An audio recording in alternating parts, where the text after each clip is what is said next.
افسانہ محمد بھائی، افسانہ محمد بھائی، مصنف سعادت حسن منٹو، پارٹ 2۔ کھولی میں کوئی کرسی نہیں تھی۔ میں نے محمد بھائی سے کہا وہ میری چارپائی پہ بیٹھ جائے، مگر اس نے انکار کر دیا اور بڑے روکھے سے لہجے میں کہا ٹھیک ہے ہم کھڑے رہیں گے۔ پھر اس نے ٹہلتے ہوئے، حالانکہ اس کھولی میں سیاشی کی کوئی گنجائش نہیں تھی، کرتے کا دامن اٹھا کر پاجامے کے نیبے سے ایک خنجر نکالا۔ میں سمجھا چاندی کا ہے، اس قدر چمک رہا تھا کہ میں آپ سے کیا کہوں۔ یہ خنجر نکال کے پہلے اس نے کلائی پر پھیرا، جو بال اس کی زد میں آئے سب صاف ہو گئے۔ اس نے اس پر اپنے اطمینان کا اظہار کیا اور ناخن تراٹنے لگا۔ اس کی آمدی سے میرا بخار کئی درجے نیچے اتر گیا تھا۔ میں نے اب کس قدر ہوش مند حالت میں اس سے کہا محمد بھائی، یہ چھوری تم اس طرح اپنے نیفے میں یعنی بالکل اپنے پیٹ کے ساتھ رکھتے ہو، اتنی تیز ہے، تمہیں خوف محسوس نہیں ہوتا؟ محمد نے خنجر سے اپنے ناخن کی ایک کاش بڑی صفائی سے اڑاتے ہوئے جواب دیا منٹو بھائی، یہ چھری دوسروں کے لیے ہے، اچھی طرح جانتی ہے، ساری اپنی چیز ہے، مجھے نقصان کیسے پہنچائے گی؟ چھری سے جو رشتہ اس نے قائم کیا تھا وہ کچھ ایسا ہی تھا جیسے کوئی ماں یا باپ کہے کہ یہ میرا بیٹا ہے یا بیٹی ہے، اس کا ہاتھ مجھ پر کیسے اٹھ سکتا ہے؟ ڈاکٹر آ گیا، اس کا نام پنٹو تھا اور میں ومٹو۔ اس نے محمد بھائی کو اپنے کرسچن انداز میں سلام کیا اور پوچھا کیا معاملہ ہے۔ جو معاملہ تھا وہ محمد بھائی نے بیان کر دیا، مختصر لیکن کڑے الفاظ میں، جن میں تحکم تھا کہ دیکھو اگر تم نے ومٹو بھائی کا علاج اچھی طرح نہ کیا تو تمہاری خیر نہیں۔ ڈاکٹر پنٹو نے فرما بردار لڑکے کی طرح اپنا کام کیا، میری نبض دیکھی، اسٹیتھوسکوپ نکال کر میرے سینے اور پیٹھ کا معائنہ کیا، بلڈ پریشر دیکھا، مجھ سے بیماری کی تمام تفصیل پوچھی۔ اس کے بعد اس نے مجھ سے نہیں محمد بھائی سے کہا کوئی فکر کی بات نہیں ہے، ملیریا ہے، میں انجیکشن لگا دیتا ہوں۔ محمد بھائی مجھ سے کچھ فاصلے پر کھڑا تھا، اس نے ڈاکٹر پنٹو کی بات سنی اور خنجر سے اپنی کلائی کے بال اڑاتے ہوئے کہا میں کچھ نہیں جانتا، انجیکشن دینا ہے تو دے، لیکن اگر اسے کچھ ہو گیا تو؟ ڈاکٹر کانپ کیا، نہیں محمد بھائی سب ٹھیک ہو جائے گا۔ محمد بھائی نے خنجر اپنے نیفے میں اڑس لیا، ٹھیک ہے تو میں انجیکشن لگاتا ہوں۔ ڈاکٹر نے اپنا بیگ کھولا اور سرنج نکالی۔ ٹھہرو، محمد بھائی گھبرا گیا۔ ڈاکٹر نے سرنج فوراً بیگ میں واپس رکھ دیا اور میاتے ہوئے محمد بھائی سے مخاطب ہوا کیوں؟ بس میں کسی کی سوئی لگتے نہیں دیکھ سکتا، یہ کہہ کر وہ کھولی سے باہر چلا گیا۔ اس کے ساتھ اس کے ساتھی بھی چلے گئے۔ ڈاکٹر پنٹو نے میرے کو کونین کا انجیکشن لگایا بڑے سلیقے سے، ورنہ ملیریا کا یہ انجیکشن بڑا تکلیف دہ ہوتا ہے۔ جب وہ فارغ ہوا تو میں نے اس سے فیس پوچھی، اس نے کہا 10 روپے۔ میں تکیے کے نیچے سے اپنا بٹوا نکال رہا تھا کہ محمد بھائی اندر آ گیا اور اس وقت میں 10 روپے کا نوٹ ڈاکٹر پنٹو کو دے رہا تھا۔ محمد بھائی نے غضب آلود نگاہوں سے مجھے اور ڈاکٹر کو دیکھا اور گرج کر کہا یہ کیا ہو رہا ہے؟ میں نے کہا فیس دے رہا ہوں۔ محمد بھائی ڈاکٹر پنٹو سے مخاطب ہوا، سالے یہ فیس کیسے لے رہے ہو؟ ڈاکٹر پنٹو پکڑا گیا، میں کب لے رہا ہوں، یہ دے رہے ہیں۔ سالا ہم سے فیس لیتے ہو، واپس کرو یہ نوٹ۔ محمد بھائی کے لہجے میں اس کے خنجر ایسی تیزی تھی۔ ڈاکٹر پنٹو نے مجھے نوٹ واپس کر دیا اور بیگ بند کر کے محمد بھائی سے معذرت طلب کرتے ہوئے چلا گیا۔ محمد بھائی نے اپنی ایک انگلی سے اپنی کانٹوں ایسی موچوں کو تو دیا اور مسکرا دیا۔ پنٹو بھائی یہ بھی کوئی بات ہے کہ اس علاقے کا ڈاکٹر تم سے فیس لے؟ تمہاری قسم اپنی موچھیں منڈوا دیتا اگر اس سالے نے فیس لی ہوتی۔ یہاں سب تمہارے غلام ہیں۔ تھوڑے سے توقف کے بعد میں نے اس سے پوچھا، محمد بھائی تم مجھے کیسے جانتے ہو؟ محمد بھائی کی مونچھیں تھر تھرائیں۔ محمد بھائی کسے نہیں جانتا،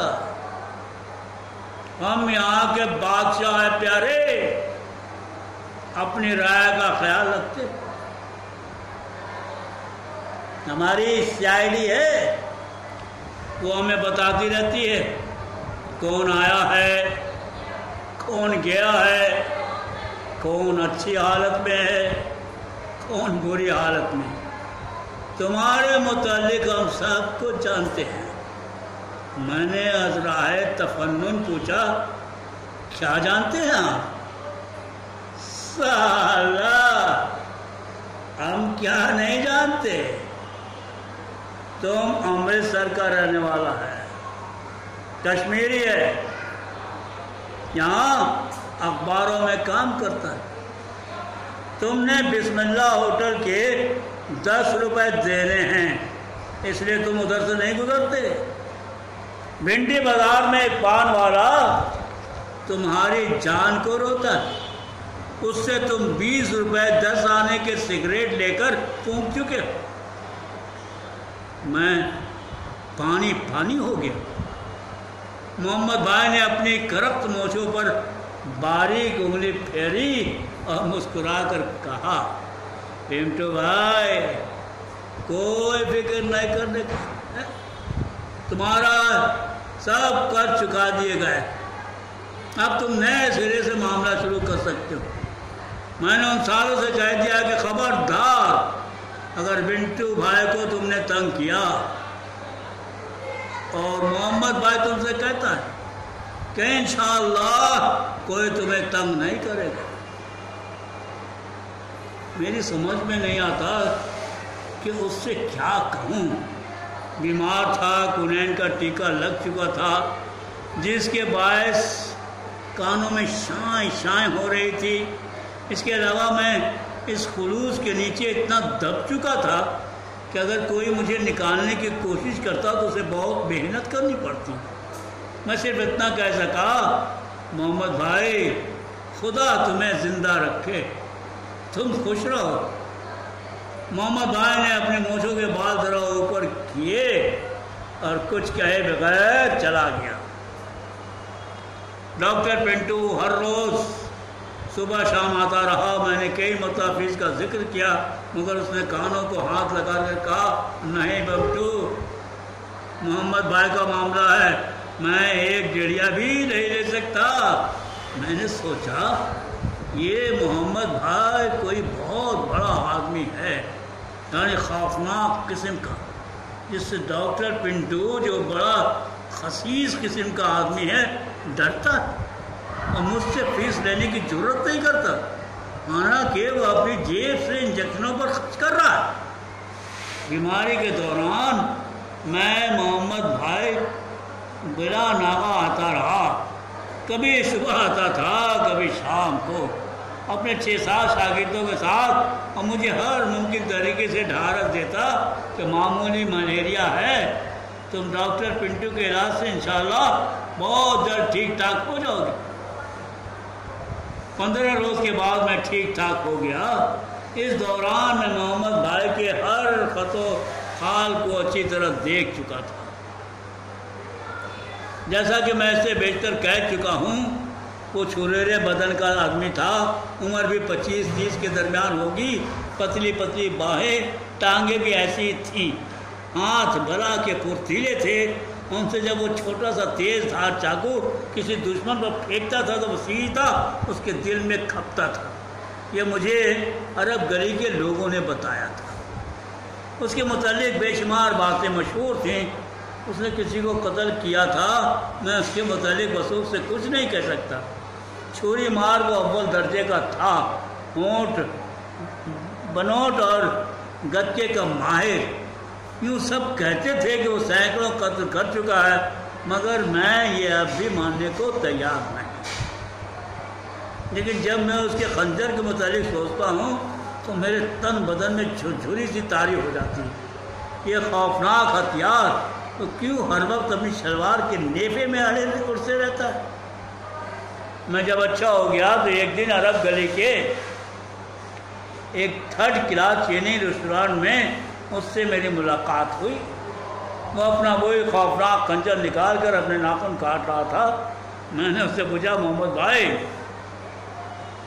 آج کل بندوق پستول کا زمانہ ہے، تم یہ خنجر کیوں لیے پھرتے ہو؟ محمد بھائی نے اپنی کرخت مونچھوں پر ایک انگلی پھیری اور کہا، منٹو بھائی، بندوق پستول میں کوئی مزہ نہیں، انہیں کوئی بچہ بھی چلا سکتا ہے۔ گوڑا دبا دیا اور ٹھک، اس میں کیا مزہ ہے؟ یہ چیز، یہ خنجر، یہ چھری، یہ چاقو، مزہ آتا ہے نا؟ خدا کی قسم یہ وہ ہے تم کیا کہا کرتے ہو، ہاں آرٹ، اس میں آرٹ آتا ہے میری جان۔ جس کو چاقو چھری چلانے کا آرٹ نہ آتا ہو وہ ایک دم کنڈم ہے۔ پستول کیا ہے؟ کھلونا ہے جو نقصان پہنچا سکتا ہے، تو اس میں کیا لطف آتا؟ کچھ بھی نہیں۔ تم یہ خنجر دیکھو، اس کی تیز دھار کو دیکھو۔ یہ کہتے ہوئے اس نے انگوٹھے پر لب لگایا اور اس کی دھار پر پھیرا۔ اس سے کوئی دھماکہ نہیں ہوتا، بس یوں پیٹ کے اندر داخل کر دو، اس صفائی سے کہ اس سارے کو معلوم تک نہ ہو۔ بندوق پستول سب بکواس ہے۔ محمد بھائی سے ہر روز کسی نہ کسی وقت ملاقات ہو جاتی تھی۔